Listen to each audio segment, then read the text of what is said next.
안녕하세요. 저는 이제 공부를 좀 좋아하는 사람이에요. 그래서 여기저기 여러 나라의 대학을 기웃거렸던 사람인데요.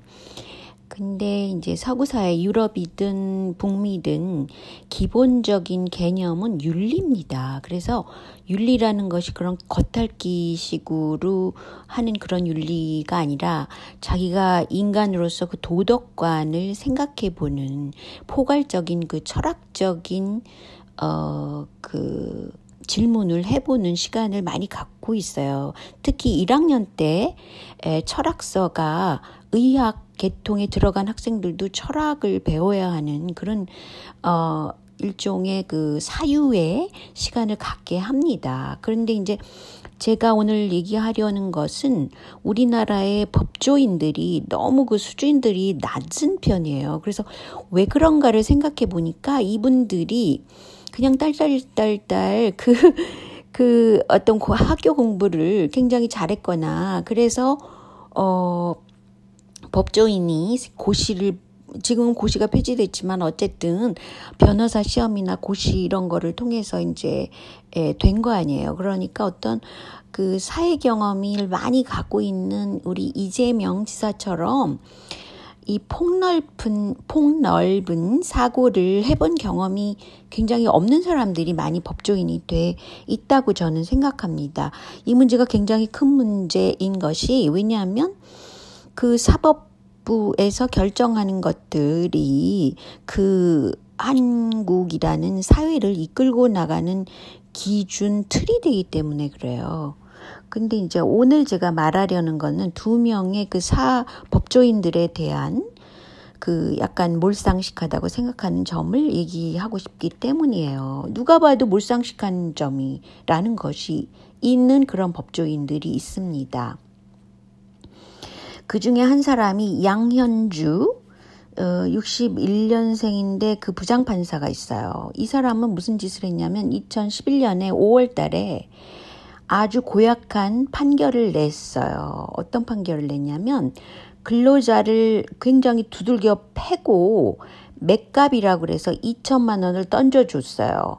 그런 인간이 바로 MM사 대표 최철원이라는 인간이 있어요. 근데 이제 구속재판을 받아오던 중에 2심 재판에서 집행유예로 풀려났습니다.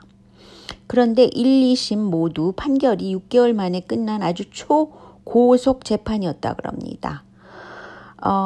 그런데 이 재판, 2심 재판을 끝나고 나서 아고라, 지금은 이제 그 문을 닫게 된 바로 아고라에서 하루 동안 재판부를 성토하는 댓글이 1000여 개가 달렸다고 그럽니다. 얼마나 이 판결이 몰상식했냐는 것을 알려주는 거죠. 근데 이 최철원이라는 이 인간, 그 MM사의 일종의 기업주라고 할 수 있죠.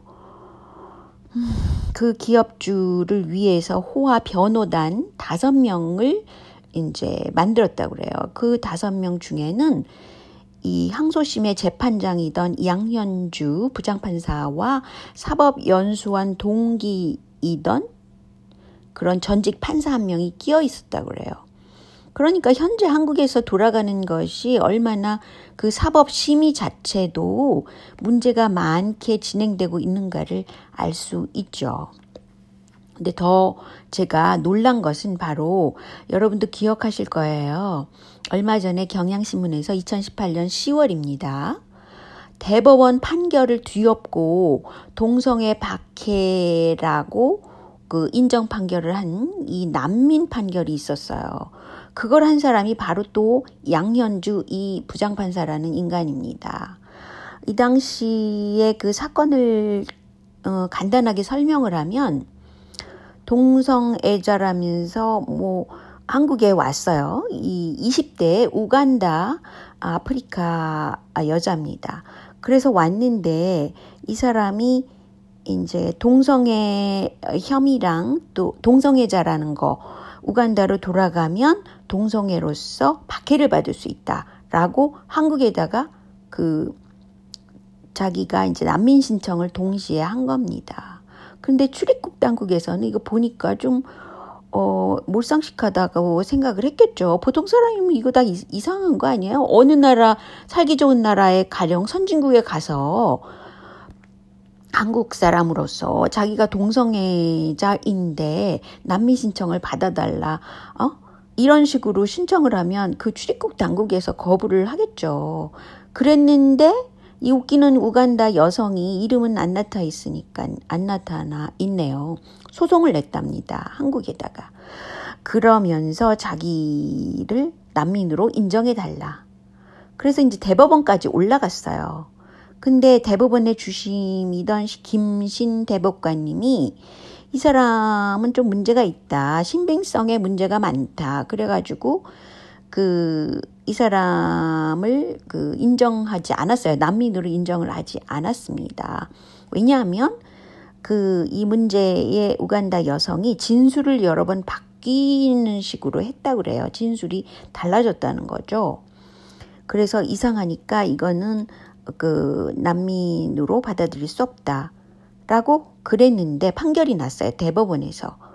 그랬는데 한국의 인권 시민단체라는 사람들은 제가 볼 때는 어느 정도 소로스가 추진하는 그 세계화 전략에 입각해서 한국에 알게 모르게 아마 많이 그게 퍼져 있다고 생각해요. 그래서 성소수자 난민을 외면한 판결이라고 막 비난을 했단 말이죠. 그 시민단체에서. 그래서 이제 다시 이게 항소가 돼가지고 넘어왔는데 그것을 누가 판결을 했냐면 바로 이 양현주라는 부장판사가 난민으로 인정해라. 박해를 받을 소지가 있다. 그렇게 판결을 심지어는 대법원과 다른 판결을 내놨다는 거예요. 웃기지 않아요? 저는 이거 보고 너무 한마디로 웃긴다고 생각을 해요. 그러니까 몰상식하다는 거죠. 첫째. 왜냐하면 지금 현재의 세계 전체가 돌아가는 건 세계를 단일화하자는 세력. 그래서 통제를 하자. 그런데 이제 이 사람들이 인간 휴머니즘으로 겉포장을 하면서 그렇게 자꾸 국가에 이득이 되냐 해가 되냐 이런 걸 판단하는 것이 아니라 인권을 중심으로 판단을 한다. 이렇게 포장이 돼 있는 사람 쪽이 있단 말이죠. 그 법조인들도. 그런데 국가의 요소라는 건 뭐예요? 한국이라는 코리아라는 사우스 코리아라는 이름을 내세우지 않는다면 괜찮아요. 그런 인권주의자들의 말이 가능할 수 있어요. 그렇지만 엄연한 국가 중심의 사회로 세계가 돌아가고 있잖아요. 그래서 국가의 3요소, 국민, 영토, 주권. 그 중에서도 주민은 항구적인 주민을 말합니다. 그러니까 어떻게 이동을 맘대로 했다가 갑자기 이 나라에 가서 국민이 돼서 저 나라로 이동하고 이러는 게 아니라는 거죠. 그래서 제가 볼 땐 상식적으로 이 첫째 근로자를 굉장히 두드려 팬 그 기업주의 손을 들어줬으면서 이 양현주가 그리고 몇 년 후에 7년 후네요. 동성애 박해 난민 인정을 대법원에서 하지를 않았는데 이걸 뒤집어 엎은 사람이 이 인간이란 말이죠. 양현주 부장판사. 그래서 도저히 법 이전에 이거는 상식이 있잖아요. 그 사회에. 상식적으로 이건 용인될 수 없는 그런 무슨 압력이 들어왔던지 이 사람이 정신이 제정신이 아닌 법조인이든지 그런데도 부장판사로 있다는 것이 조금 한국의 법조계가 좀 한심하다고 생각하고요. 그 양현주라는 인간의 얼굴은 이렇게 생겼습니다. 이거는 이제 과거에 인천지방 수석 부장판사로 있을 때 찍은 2013년 때 찍은 그런 사진인가 봐요. 그런데 누가 올렸더라고요. 그래서 이 사람이라는 것과 또 한 가지 다른 사건이 있어요. 지금 차별금지법을 제정을 해라.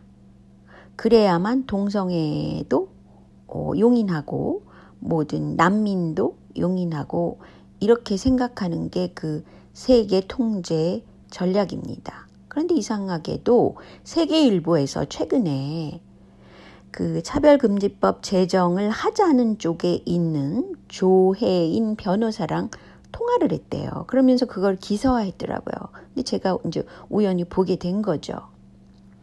그런데 차별금지법이라는 거는 이상하게 동성애 반대 단체, 개신교 단체 이런들의 반대에 붙여서 반대에 부딪혀 있다라고만 그 기사를 썼더라고요. 세계일보에서. 근데 그런 건 아니죠. 우리나라에서는 차별금지법이 없다 하더라도 우리나라에서 누가 동성애자, 양성애자라 하더라도 누가 대놓고 그 사람들을 공격해서 죽이거나 뭐 이슬람교 그 사회에서는 죽이거나 그러잖아요. 우리나라는 그런 문화가 아니거든요. 굉장히 포용성이 강한 문화를 갖고 있기 때문에 차별금지법이 없다 하더라도 동성애자가 죽어나가는 것도 아니고 또 개신교 단체만 이 차별금지법을 반대하는 건 아닐 거라는 거죠. 굉장히 포괄적인 그런 법이 될 수 있기 때문에 법이라는 것은 그렇게 많으면 오히려 이런 문화적인 사건에 대해서는 법이 많으면 오히려 골치가 아파요. 왜냐하면 그것에 그 귀에 걸면 귀걸이처럼 해서 그 한 사회를 억제하는 그런 법이 되기 쉽다는 거죠. 특히 문화적인 법이라는 거는 그렇게 될 수 있기 때문에 이렇게 포괄적인 차별금지법을 오히려 제정하지 말아야 된다고 저는 생각하는 겁니다. 왜냐하면 여기서 제정하자 이런 사람은 뭐라 그러냐면요. 그 혐오의 피해자가 굉장히 많이 나타날 것이기 때문에 그걸 예방하자 이렇게 얘기를 해요. 아니 세상에 그 행동으로서 어떤 범죄가 나타났어요. 누가 누구를 폭력을 했어요. 누가 누구한테 살인을 했어요. 이런 확증적인 행동이 나타나지도 않는데 어떤 문화적인 그 기류를 만들기 위해서 예방 차원에서 어떤 법을 제정한다는 거죠. 이거는 모순이 큽니다. 그래서 이렇게 헌다하게 공부를 했다는 사람들이 변호사, 또 판사 이런 사람들도 자꾸 자기가 철학적으로 뭘 잘못 알고 있는 게 아닌가 하고 자기를 단단하게 성숙시킬 필요가 있어요. 그래서 법조인이라도 법률상만 생각하지 말고 이 전반적인 전 세계가 돌아가는 것과 한국이 버텨야 나가는 한국이 얼마나 그 각종 문제가 많은데 이렇게 문화적인 이슈로 모든 걸 끌고 가려고 하는지 저는 이게 굉장히 수상하다고 보고 있는 사람입니다. 그래서 오히려 그 기업주가 근로자를 두들겨 팼던 이런 사건은 당연히 피해자가 근로자가 돼야지 어떻게 기업주가 된다는 거예요. 이런 몰상식한 것들을 바로잡는 그런 재판을 할 수 있도록 그 재판을 담당하는 모든 법조인들의 그 어떤 그 기본 소양을 좀 더 올릴 수 있는 그런 어떤 교육, 그러니까 일종의 교육이죠. 그런 교육을 평소에 할 수 있도록 하는 프로그램을 오히려 만들어야 된다고 생각합니다. 자, 오늘은 여기까지만요. 안녕히 계세요.